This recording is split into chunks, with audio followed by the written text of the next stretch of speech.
What is going on, you guys? Welcome to the great Canadian wilderness. This is Colton, you guys, Drifts and Lifts. How's it going, guys? Thanks for coming out. Marcus, yeah. Good to see you as well. We are here with his bright red Cummins turbo diesel, and I generally come out here to hang out with Colton and just do some, redneck hood rat shit. Pretty much, yeah, yeah. So let's go smoke some tires and have a good time. What do you say? Sounds good. Let's do it.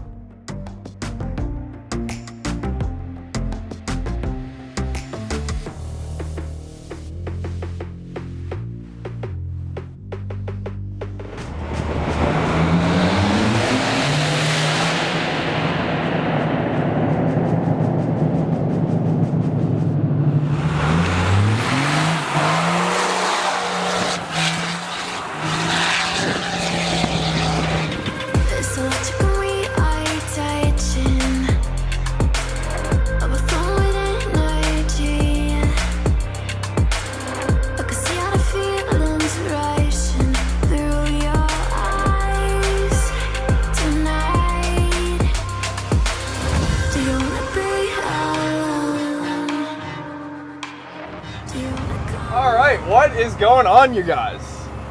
Welcome to the old country back roads here on Roads Untraveled. My name is Marcus, as always. Colton's been on the channel before. You guys might know him from his own YouTube channel called Drifts and Lifts, where he drifts beater Volvos and drift cars and goes around the continent. I can say that now because he just came back from a full month in California. And he just drifts and builds awesome stuff. This is his Ram tow rig right here. I have never driven a manual transmission turbo diesel truck before.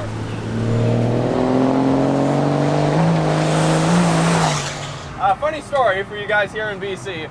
Colton actually got a VI on the way to today's shoot for various things on this truck that are kind of sketchy. Not really, honestly. It's the bumpers that are a big issue because he took off the bumpers and it looks sick. He's done a bunch of modifications to make this truck a great daily kind of tow haul rig that he can take on the road and just kind of cruise in. Like, it's a manual, it's a 5-speed truck. So it's still incredibly fun to drive. I love that philosophy. You've got all these beater drift cars, but at the same time, you want to have a fun daily, and Colton lives out here in the middle of nowhere, and he's got open roads, open stretches of road where torque is absolutely king.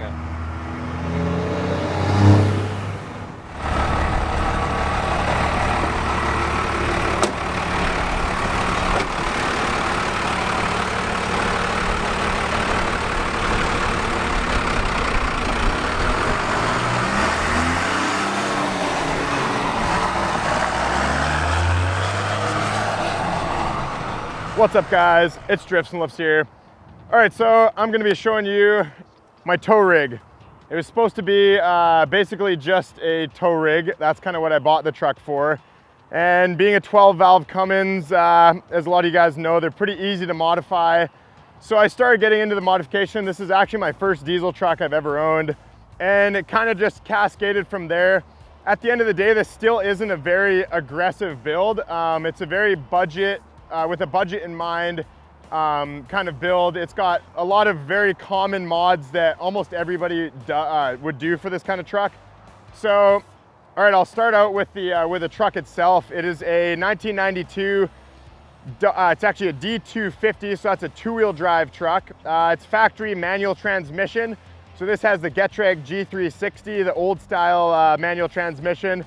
They get a little bit of hate on the internet of being unreliable and not shifting really fast, but hey, what can you do? It's still, it does the job for this truck. As far as under the hood mods, I'll pop the hood right here. So stock, if you guys have never driven one of these trucks, they're probably the slowest truck you'll ever drive. They come stock with 160 horsepower and 400 foot-pounds of torque. Usually when guys dyno these at the wheels, they get about 130 horse and 350 foot-pounds. So it's definitely not a very quick vehicle from the factory. Right now, I'd say with all the mods that I have, we haven't put it on the dyno, but I'm gonna estimate around 3 to 350 wheel horsepower and 750 to 800 foot-pounds. So it's basically doubling the power that it came with from the factory. The first thing you can do on these trucks, which is completely free, is you can turn in the fuel screw. So that's the first mod that everybody does in a 12-valve Cummins with the VE pump. So that right there alone gave me probably, give or take, 70 horsepower right off the bat. That was with doing nothing but turning the screw in. So it was right from there that I was more or less hooked on modifying these, just because the easy power you can make is, it's so cheap, and like I said, you can double your power with not a whole lot of money. So if you look under the hood, it's a very common mod path that most people do on these trucks. I did a BD diesel performance fuel pin, as well as a 3200 governor spring. So that basically allows it to rev out to 3200 RPM. This is about the farthest you can go without needing aftermarket valve springs.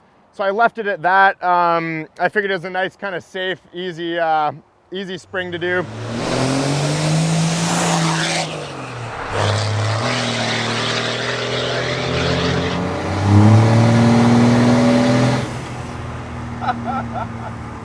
That was, I think, like 38 pounds of boost, a shit ton of boost. It sounds awesome. Colton's got this wicked stack back here. When we filmed his Volvo drift car, 740 drift car recently, Miss Huff, he gave me a ride in this after the fact and opened this window, and we got just a plume of black smoke unintentionally in the cab here. You know, roll coal on the people behind you, whatever you want to do. Man, this thing's fast though. This thing is fast. We were actually just talking about it. Colton and I were just talking about a first-gen Raptor. He's like, oh, how is it to drive? Like, is it quick?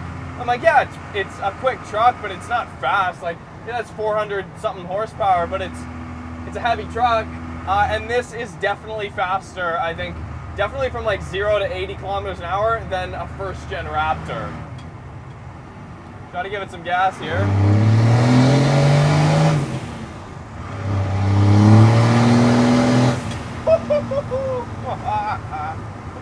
Oh yeah.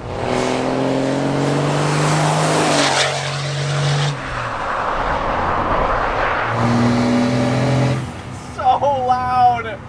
So incredibly loud. You guys, all the windows are shut right now. All the windows are shut right now, and I'm yelling. Losing traction there. So much torque. So much torque, so much noise. I kind of like the bench seat, you know? The idea of just getting 3 people in here, you gotta like reach in between the passengers' legs to shift, like it's right into where their crotch is. So you gotta like, you really gotta get intimate with your passengers here, let me tell you that much. We got 5x14 power-driven diesel injectors. So also a very cheap injector, mind you. It is about $700 for a whole set of injectors for one of these. If you were talking about horsepower, like people say 50 horse injectors or 100 horse injectors, these are 150 horse injector roughly. So another good upgrade that I did on here was the HE351 turbo. So this turbo is actually factory on a 2007 5.9 Cummins. So this is a lot smaller exhaust housing than the factory came with, but it's a lot bigger compressor housing. So what that allows for is a lot quicker spool up and essentially a better compressor map for the power that this truck is making. So this turbo actually tacked the wastegate shut, so it has no wastegate on it. We push about 40 to 45 pounds of boost, depending on the weather and depending on how much weight you have in the truck. But it goes really good. And what I like about this turbo is it spools so quickly. The other thing I really like about this turbo is it costs $250, so that's not a bad little part to it as well. But if you say you're gonna go with like a Borg Warner, that's gonna net you like $1,500 brand new.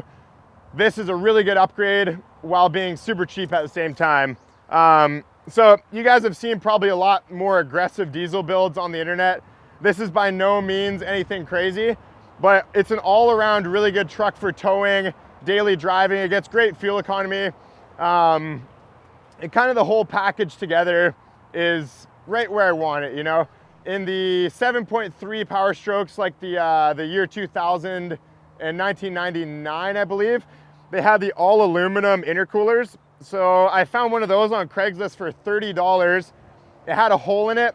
My buddy welded it up, so I'm into this for $30 for this intercooler, and it is more or less twice the size that the factory first gen intercoolers would have came with.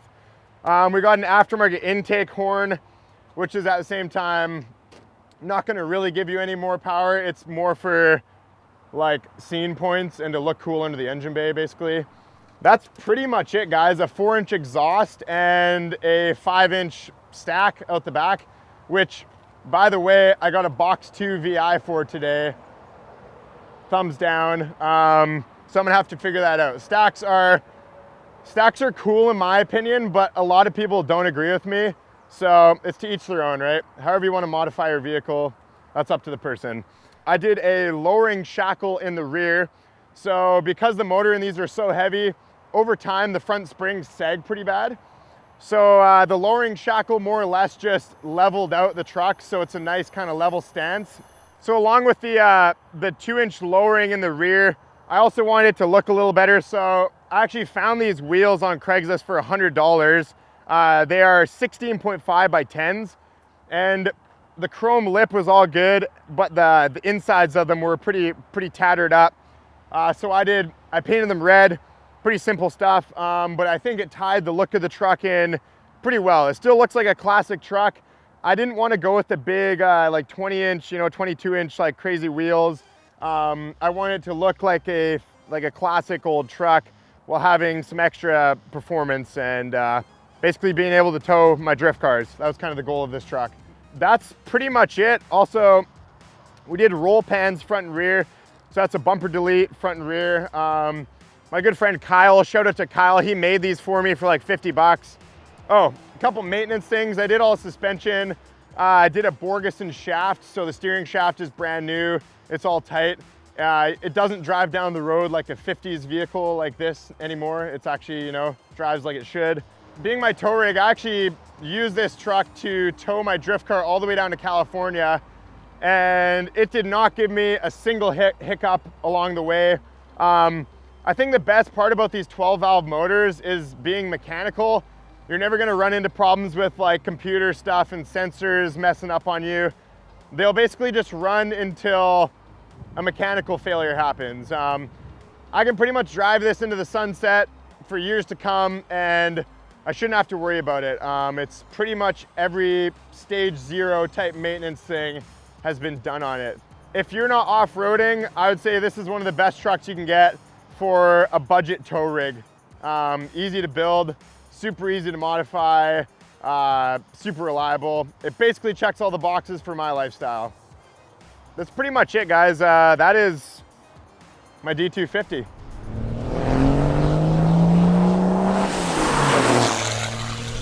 Yeah, that's some good fun. Colton, I love what you've done with this truck.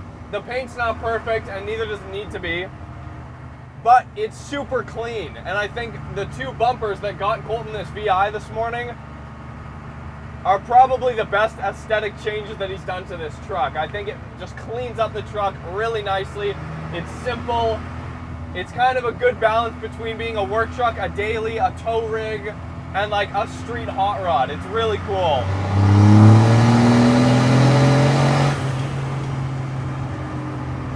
I could have not asked for a better afternoon right now.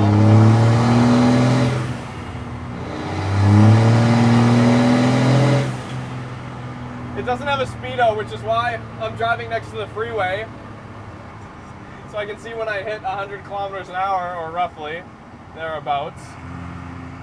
Very responsive though. The throttle is incredibly responsive. And that's something that's missing from a lot of modern trucks. Like, you get in a new Raptor, or like we just drove the new Silverado, they're all drive-by-wire nowadays. You don't actually have a physical connection between your foot and the engine up front.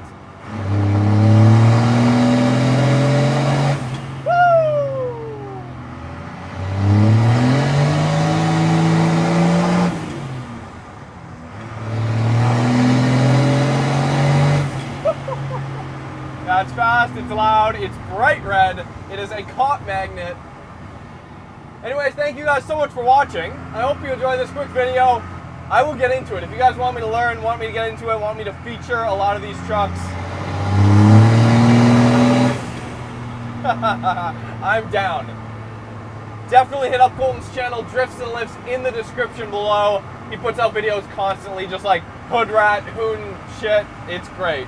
He drifts everything. We'll see you guys next time.